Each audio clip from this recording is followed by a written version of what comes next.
Hey everybody, it's April, and today we're going to be talking about exercise, and this is going to be the first of two videos. I broke it up into just two really short segments. So when we're talking about exercise, the most important thing is we want to talk about efficiency, and there's a couple ways that we're going to describe that because number one, you obviously have to be just doing it, but number two, to make your exercise efficient, people could be in the gym for an hour, hour and a half a day, or be exercising every day and not really even getting the optimal results out of the time that they're putting in. Part of that is because maybe the order in what they do, the intensity or the type of exercise that they're doing, and also how they're nourishing themselves around that. So for this first part today, I want to take it from the nourishment part. What do you eat before and after?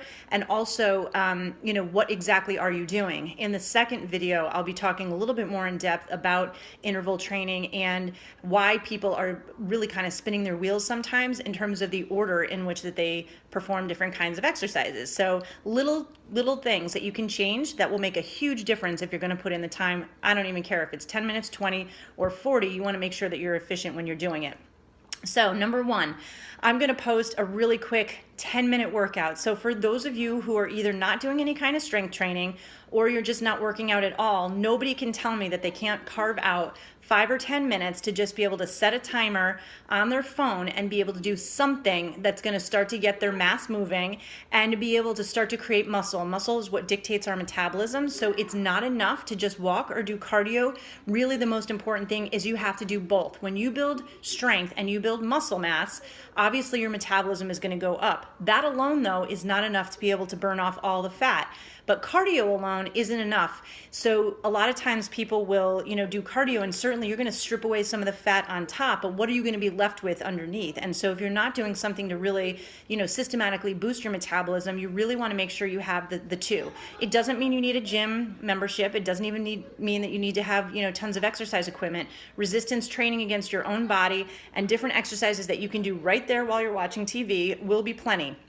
So that's number one, is you got to do it, and I'll post a really easy, efficient exercise routine, but you can make up your own. So that's number one. Number two is if you're fatiguing your muscles, like truly fatiguing your muscles, for some of you who are doing, really great strength training, you just want to make sure that you're not repeating those same muscle groups the next day.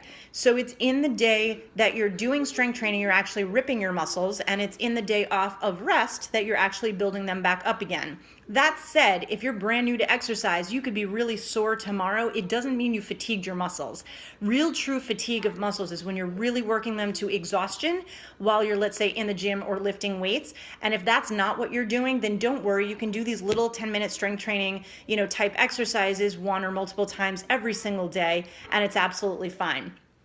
In the next video, we're going to talk a little bit more about interval training. Now, the most important thing is what you eat, because your abs are found in the refrigerator, not in the gym, and that is such an important thing to remember. So what do you eat before and after exercise? Well, there's a lot of different ways and schools of thought on how to eat. However, we're not doing bodybuilding. We're not training for a marathon. Maybe you are, but that's not what this program right now is what we're teaching. What we're teaching right now is fat loss. So whether you're an athlete that wants to recover quicker and you want to lose some body fat, or whether you're somebody who has, 10, 20, 50 pounds to lose, fat loss is the primary thing.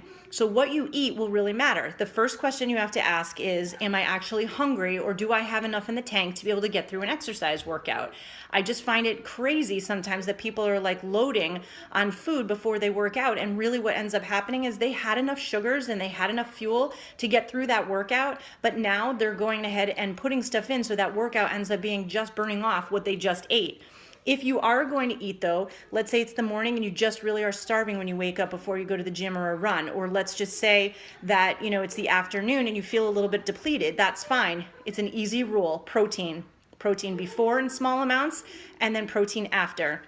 So here's the rule.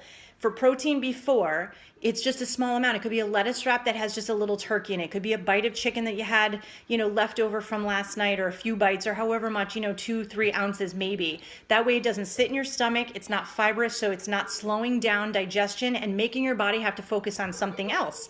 Whereas after your workout, you have only 45 to 60 minutes maximum to make sure you're getting in complete amino acids. So that's why sometimes a protein shake of good quality, like we have one for TLS that's strictly protein with low carbohydrates, so not the nutrition shake, and that one has hormone-free protein that's very readily accessible to your muscles that are just waiting and ready for it post-workout. But it's fine also to do some fish, chicken, turkey, whatever after a workout. Now listen, if you go do a workout and then you come home and it's dinner time, then you're going to go ahead and sit down and eat a meal. But the primary thing is that within that 45-minute window, even if you're noshing on a little, you need to get some protein in your system. And it could even be a full amount. It could be 15, 20 grams, and that would be fantastic. So that's really what you're going to do before and after. I think the next video you'll really understand why, because I'm going to talk a little bit more about how your body burns fuel. And so the idea is that, you know, after a workout, you don't want to be replacing all these carbohydrates. Do you need carbohydrates to sustain cardiovascular and other kinds of workouts? Yeah, you absolutely do. But the thing is, we're eating enough. So there's no need for, unless you feel hungry or you feel depleted or your energy is down, there's absolutely no need that you have to be able to eat before your workout. Just make sure you're getting in that protein after, and use your judgment. If you feel you need something before, you do the protein so that you're not putting back exactly what you're burning in the gym or in your workout. I hope this helps, and look for exercise video B that's going to really get into how to make everything more efficient.